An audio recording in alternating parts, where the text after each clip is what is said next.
"You will stay in the house, Leanne." His voice was low, a rumble of granite that seemed to vibrate through the very floorboards of the cabin. "Do you understand me?"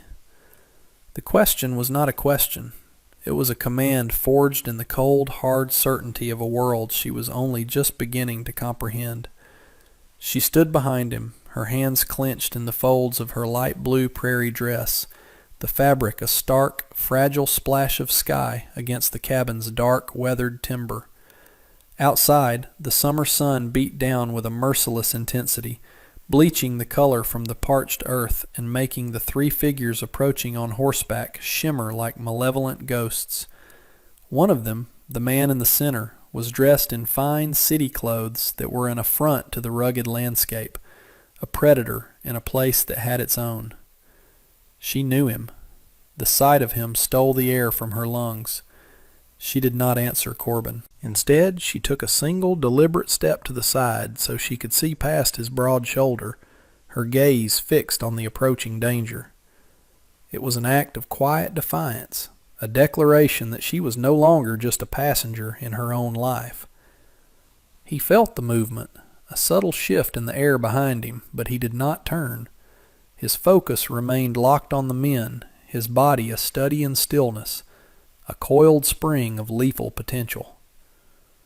The story of how they came to this moment, a gunslinger and a girl from a world away, standing as one against a tide of calculated evil, is not a simple one.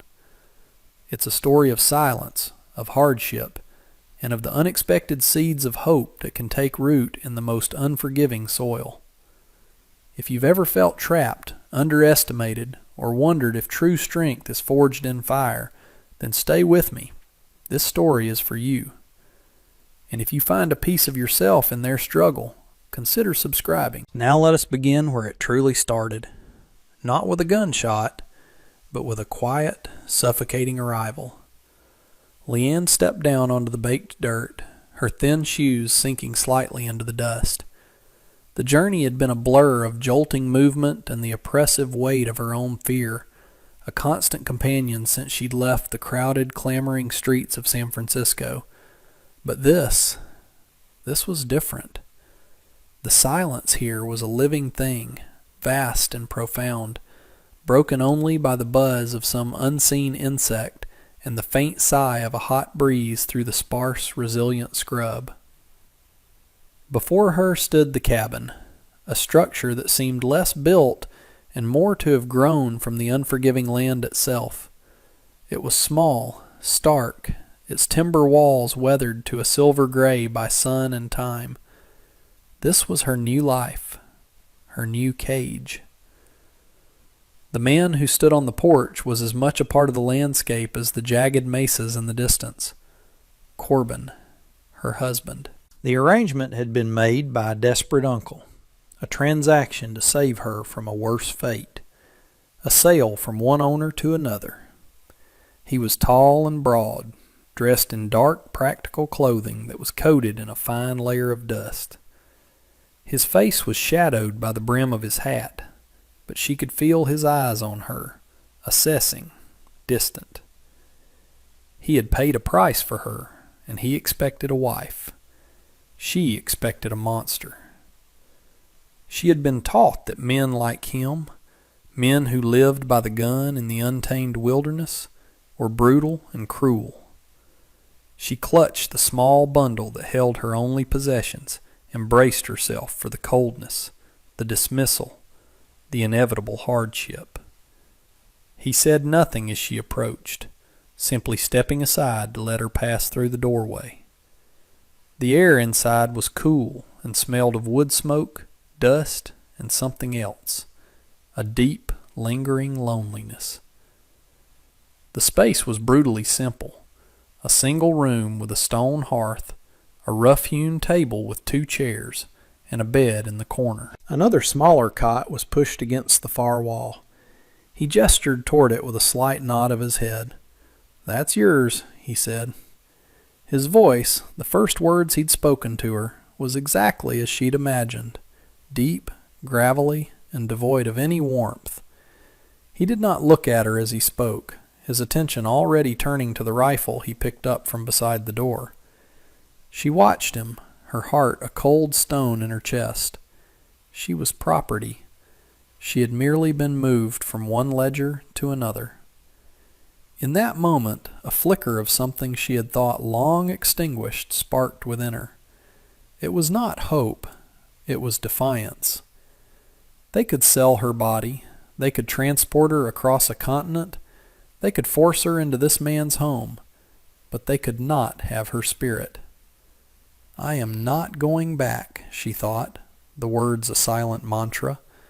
"I will not be broken here." She set her bundle down on the cot, the movement precise and controlled, and turned to face the room, her new prison, her only sanctuary. The first days were a lesson in silence. Corbin moved through the small cabin with an economy of motion that was almost unnerving. He was a creature of routine, rising before the sun, tending to whatever business he had outside, and returning late in the day, cloaked in dust and exhaustion. He ate what he prepared for himself, usually dried meat and hard biscuits, and then sat by the fire, cleaning his weapons with a focused intensity that left no room for intrusion. He did not speak to her, and she did not speak to him. He had expected, she supposed, a cowering, useless thing, or perhaps a resentful, cold woman who would do nothing, a silent protest against her fate. He would get neither. On the second morning, Leanne rose with him. While he was outside, she found the broom and swept the packed earth floor, the rhythmic scrape and whisper a comfort in the oppressive quiet. She wiped down the single dusty window until the morning light could stream in, painting a clean rectangle on the floor. She found his meager supplies, flour, beans, salted pork, and by the time he returned at midday, a pot of bean soup was simmering over the hearth, filling the cabin with a savory aroma that was a stark contrast to the usual scent of stale air and gun oil. He stopped in the doorway, his gaze falling on the steaming pot, then on her. She stood by the table, her hands clasped before her, her expression unreadable. For a long moment he just looked at her, and she felt a tremor of fear. Would he be angry? Would he see her actions as an overstep? He gave a curt, almost imperceptible nod, then moved to the basin to wash his hands. They ate in their usual silence, but it felt different. The soup was a bridge between them, a silent offering. She had not done it for him, not really. She had done it for herself. To work was to have purpose. To create order in this small, dusty space was to exert control over the one thing she could, her immediate surroundings. It was an act of survival, a way of proving to herself that she was more than the transaction that had brought her here. She was not a doll to be placed on a shelf. She would earn her keep, not as a submissive wife, but as a capable partner in this harsh existence. Each day she expanded her domain. She found a small, neglected patch of earth behind the cabin where some hardy herbs struggled for life.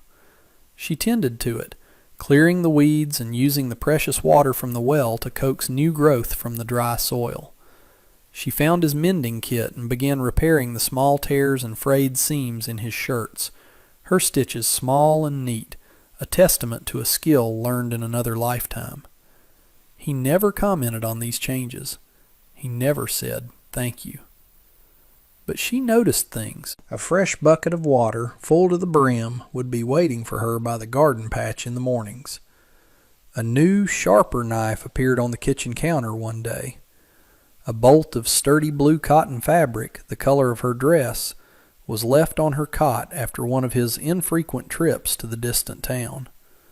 These were his words, his acknowledgment, and in the silent language of their shared isolation, she understood them perfectly. The summer deepened, searing the landscape into shades of brown and gold. The heat was a physical presence, a weight that settled over the cabin from late morning until the sun bled into the horizon. Leanne learned the rhythms of the land, the way the light changed, the direction of the prevailing breeze that offered scant relief. She learned the sounds of the place, the cry of a hawk circling high overhead, the skittering of lizards on the hot rock shelf behind the cabin, and, most of all, the deep, resonant silence of her husband. Corbin remained an enigma, a man carved from the very rock and dust of the territory. But she was beginning to see the man beneath the stoic exterior. She saw it in the way he treated his horse, his hands gentle, his voice a low murmur as he brushed its coat. She saw it in the careful way he handled the delicate new leaves on her herb plants when he passed the garden, his large calloused fingers surprisingly deft. One evening, as she was preparing their meal, she sliced her finger on the new knife he had left for her. It was a deep cut, and the blood welled up instantly, a shocking splash of crimson against her skin. She gasped, more in surprise than in pain, and instinctively brought the finger to her mouth. Corbin was across the room in 2 long strides. Before she could react, he took her hand in his touch firm but unexpectedly gentle. He examined the cut with a clinical detachment, his dark eyes focused and intense. "Sit," he commanded, his voice leaving no room for argument. He guided her to a chair and then went to a small wooden chest in the corner, a place she had never seen him open. He returned with a clean strip of linen and a small bottle of dark liquid that smelled sharply of alcohol. He cleaned the wound with a swift, efficient motion. She flinched at the sting, and his grip on her wrist tightened for a fraction of a second, a steadying pressure. He then wrapped the linen tightly around her finger, his movements precise and practiced. He had done this before, many times. When he was finished, he released her hand, but his eyes lingered on her face for a moment longer than usual. It was the first time he had truly looked at her, not as an object in his house, but as a person. She saw a flicker of something in their depths, concern, perhaps, or something deeper she couldn't yet name. "Be more careful," he said, his voice softer than she had ever heard it. He turned and walked back to his side of the room, the moment broken. But something had shifted between them. The space, once filled with an empty silence, now hummed with a different kind of quiet, one filled with unspoken awareness. That night she lay on her cot, the throb in her finger a dull, steady rhythm, and thought not of her past, but of the quiet, dangerous man who knew how to tend to a wound. Life settled into a pattern, a quiet domesticity forged in the crucible of isolation. It was a life measured in small, significant gestures. He would leave a brace of rabbits by the door, and she would turn them into a savory stew. She would mend the tear in his shirt, and he would return from town with a small bag of sugar, a luxury she hadn't realized she missed. They were 2 solitary planets who had found a shared orbit, circling each other in a careful, respectful gravity. The fear she had carried with her from San Francisco began to recede, replaced by a sense of security that was as foreign as it was welcome. Here, in this desolate wilderness, with a man who barely spoke, she felt safer than she ever had in the crowded, so-called civilized world. The looming threat, however, had not forgotten her. It arrived not with a bang, but with a whisper, carried by the circuit rider who passed through their valley once every few months. He brought mail, news, and supplies for the most isolated homesteads. He handed Corbin a small stack of letters, and among them was one addressed in a fine, elegant script that made Leanne's blood run cold. It was addressed to Mrs. Corbin, but the letter inside had been forwarded from an address she recognized with a lurch of her stomach. It was from her uncle in San Francisco. She took it with a trembling hand, her carefully constructed piece shattering like glass. She waited until Corbin was outside to open it. The letter from her uncle was short, a brief inquiry into her well-being. But tucked inside was another, smaller envelope. The paper was thick and expensive. the handwriting a familiar, confident scrawl that she had hoped to never see again. It was from Mr. Blackwood, the man who had bought her indenture, the man from whom her uncle had arranged her escape. His words were poison coated in honey. He wrote of his concern for her, of his hope that she was well. He mentioned how he had gone to great expense to locate her, a testament to how much he valued her. The final paragraph was a chilling promise dressed as a polite notice. I have business that will soon bring me to your territory. I look forward to renewing our acquaintance and settling our outstanding affairs. I trust you will be ready to honor our original agreement. The letter slipped from her fingers and fluttered to the floor. The cabin, her sanctuary, suddenly felt like a trap once more. The vast, open wilderness that had begun to feel like freedom now seemed to offer nowhere to hide. She was still a piece of property, and the owner was coming to collect. When Corbin came back inside, he found her sitting at the table, her face ashen, her eyes wide with a terror he had not seen since the day she arrived. He stopped, his gaze falling from her face to the letter on the floor. He didn't ask what was wrong. He didn't pry. He simply asked one question, his voice a low, steady anchor in her sea of panic. Trouble? That single word, spoken with a quiet intensity, unlocked something within her. It was the first time he had ever directly invited her to share her burden. For a moment she hesitated, the habit of secrecy and self-preservation holding her silent. But the look in his eyes, not pity, but a steady, waiting strength, gave her the courage she needed. She took a shuddering breath and found her voice. "He is coming," she whispered, the words barely audible. "A man from my past, from San Francisco." She did not need to explain the nuances of indenture, of being sold and traded like chattel. In this raw and often brutal land, the concept of ownership was starkly understood. She bent down and picked up the letter, her hand shaking so badly that the thick paper rattled. She held it out to him. "He thinks he owns me." Corbin took the letter.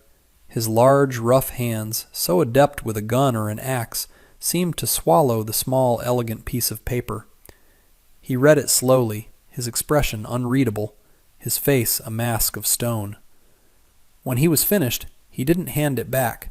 He simply folded it with methodical precision and tucked it into his shirt pocket. He looked at her, his gaze direct and unwavering. "He is wrong," he said. It was not a reassurance or a comforting lie. It was a statement of fact, as solid and immovable as the mountains that framed their horizon. The conversation was over, but the atmosphere in the cabin had changed irrevocably. A war had been declared, and their small home was now the battlefield. In the days that followed, Corbin's quiet routines took on a new, grim purpose. He spent hours on the rock shelf behind the cabin, a high vantage point that offered a clear view of the valley and the single track that led to their homestead. He wasn't just watching, he was studying, learning the angles, the shadows, the places where a man could find cover. His cleaning of his firearms became a nightly ritual, the metallic click and slide of the mechanisms the only sound in the tense silence. He was preparing for a siege. He did not speak of Blackwood, but the man's presence was a constant, oppressive weight between them. Leanne felt the old fear trying to reclaim her, but she fought against it. She had not survived this long only to crumble now.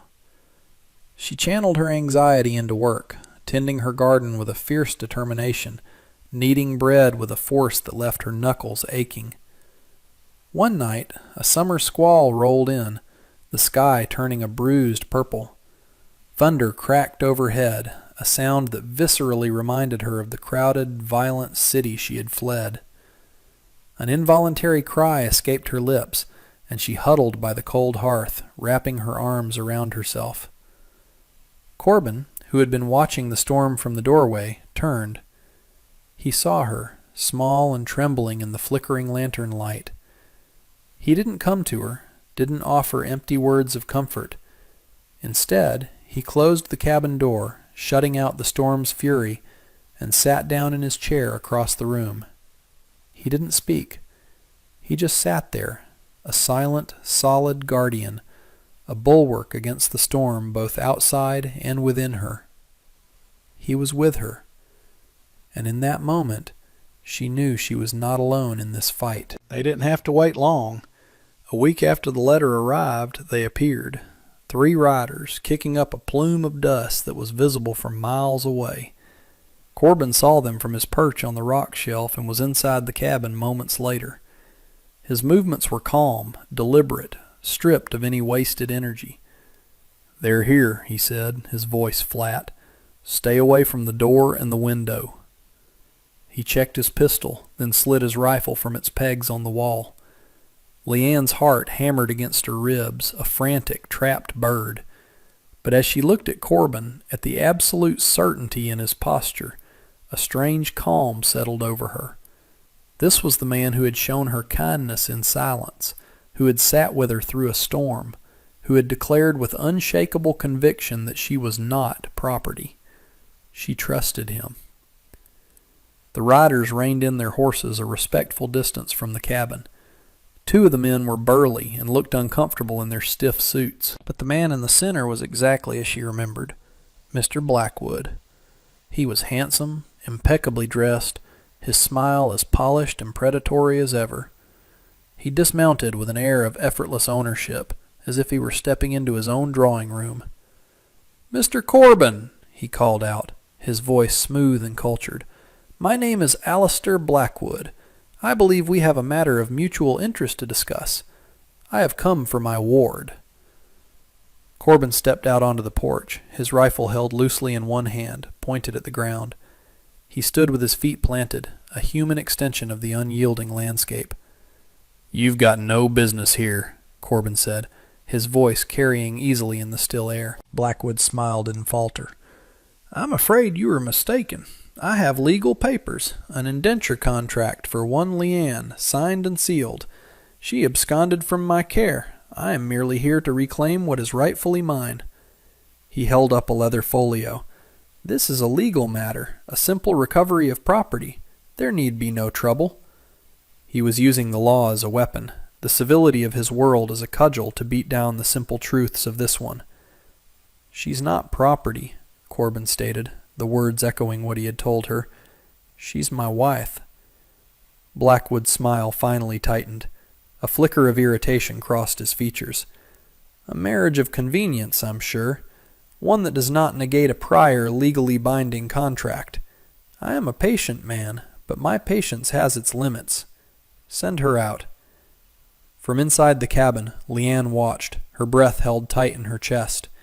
She saw the shift in Blackwood's posture, the subtle signal he gave to his men. She saw the way their hands drifted toward their coats, and she saw something else, the way the intense midday sun reflected off the small, clean window she had polished just that morning, creating a blinding glare for anyone looking at the cabin from Blackwood's position. An idea sparked, born of desperation and an intimate knowledge of her small domain. The standoff stretched, the air thick with unspoken violence. Blackwood believed he held all the cards, the law, the wealth, the men. He saw Corbin as a simple backwoods obstacle, a man who could be intimidated or bought. He fundamentally misunderstood the man he was facing and the land on which he stood. "Last chance, farmer," Blackwood sneered, his civility evaporating in the oppressive heat. "Send out the girl, or we will come in and get her." Corbin didn't reply.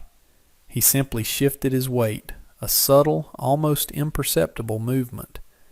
It was the only signal Leanne needed. Inside, she moved with a swift, silent purpose she didn't know she possessed. She grabbed the heaviest iron skillet from its hook by the hearth. Tearing a strip from a spare dishcloth, she wrapped it around the handle for a better grip. She knew what she had to do. It wasn't a plan born of strategy, but of pure, feral instinct. She would not be a damsel hiding behind her protector. She was a partner. She crept to the side of the door, pressing her back against the rough timber wall, the skillet held tight. Outside, Blackwood lost his patience. "Fine," he sighed, a theatrical display of disappointment. He gave a sharp nod to his men. As they moved forward, their hands reaching inside their coats, Corbin acted. He wasn't faster than them in a flashy duelist way. He was simply more efficient. He had already chosen his targets, calculated the angles. His rifle came up, not to his shoulder, but to his hip, a single fluid motion. The first shot was deafening, a sharp crack that echoed off the rocks. One of Blackwood's men stumbled, a look of pure surprise on his face, and fell. Before the second man could even clear his weapon, Corbin had fired again. The second man crumpled to the ground. It was over in 2 heartbeats. Brutal. Precise. Necessary. Blackwood stood frozen, his face a mask of disbelief and fury. His civilized world, with its rules and contracts, had just collided with a much older, simpler law. He fumbled for the small pistol hidden in his own coat, his polished arrogance replaced by raw panic. But as he raised it, the cabin door swung inward with a violent crash. Leanne lunged out, not at Blackwood, but to the side, swinging the heavy iron skillet in a low, desperate arc at his knees. The impact was met with a sickening crunch and a scream of agony from Blackwood. He staggered, his leg buckling, his shot going wild and burying itself in the porch post. He fell to his knees, his face twisted in pain. Corbin was on him in an instant, kicking the pistol away into the dust. The fight was over. The silence that descended was more profound than any that had come before, broken only by Blackwood's pained gasps. Leanne stood on the porch, the heavy skillet still in her hand, her chest heaving. She looked at Corbin, and he looked at her. In his eyes she saw not surprise, but a deep, quiet affirmation. They had faced the threat not as a man protecting a woman, but as 2 people defending their home, together. The aftermath was as quiet and methodical as the violence that preceded it. Corbin bound Blackwood's hands and splinted his shattered leg as best he could. The 2 hired men were dead. There was no triumph in their demise, only a grim finality. Corbin loaded the bodies onto their own horses, then hoisted the whimpering Blackwood onto the third. "You'll ride to town," Corbin told him, his voice devoid of emotion. "You'll tell the sheriff you came here looking for trouble, and you found it. You'll tell him you threatened my wife. If you tell him anything else, I will find you. It doesn't matter where you go. I will find you." The threat was delivered with such cold certainty that even Leanne felt a chill, despite the heat. Blackwood, broken and terrified, could only nod his assent. Corbin sent the horses on their way with a slap, and they watched until the small, grim procession disappeared over the rise. The silence that returned was heavy, freighted with what had just happened. Blood stained the dust in front of their home. Without a word, they began to clean. Corbin fetched buckets of water from the well, and Leanne scrubbed the porch, her movements rhythmic and determined, erasing the physical evidence of the violation. They worked together, a silent, efficient team. When it was done, the sun was beginning to set, painting the sky in hues of orange and purple. The land was beautiful and indifferent. They sat on the clean porch steps, a few feet apart, and watched the colors fade. The legal and social loose ends tied themselves up with surprising speed. The sheriff, a weary man named Harris, rode out 2 days later. He listened to Corbin's spare, factual account. He looked at the single bullet hole in the porch post. He looked at Leanne, who stood quietly by her husband's side, her presence a silent testament to the truth. In this territory, a man's home was his castle, and the law had little patience for fancy city men with dubious contracts trying to enforce their will. Sheriff Harris deemed it a clear case of self-defense. "Looks like he learned a hard lesson about property rights out here," was his only comment before he turned his horse and rode away. The threat was truly over. Blackwood and his world of civilized predation had been expelled, leaving them to the quiet solitude they had built. That night, the silence in the cabin felt different again. It was not the silence of strangers, nor the tense silence of waiting for a fight. It was the deep, resonant silence of peace. A peace that had been fought for and won. Weeks turned into a month, and the fierce heat of summer began to soften into the golden light of early autumn. The rhythms of their life returned, but the cadence had changed. The space between them, once a chasm of silence, was now a comfortable quiet, filled with an easy understanding that no longer required gestures or offerings as a bridge. They worked side by side in the garden, his large hands tilling the soil, her smaller ones tending the plants. They moved around the small cabin in a seamless choreography, each anticipating the other's needs. The cot that had been her bed remained against the wall, but it felt more like a relic of a past life than a symbol of their separation. One evening, after their meal, Corbin did not retreat to his side of the room to clean his weapons. Instead, he stayed at the table, watching her as she cleared their plates. "The nights are getting colder," he said, his voice a low rumble in the quiet room. It was a simple observation, a statement of fact, but she heard the question layered beneath it. She paused, her back to him, her hands still. She thought of the journey that had brought her to this place, of the fear and uncertainty, of the quiet man who had become her guardian, her partner. She thought of the iron skillet and the look of affirmation in his eyes. She turned to face him, a small, genuine smile touching her lips for the first time since she had arrived. "Yes," she said softly, "they are."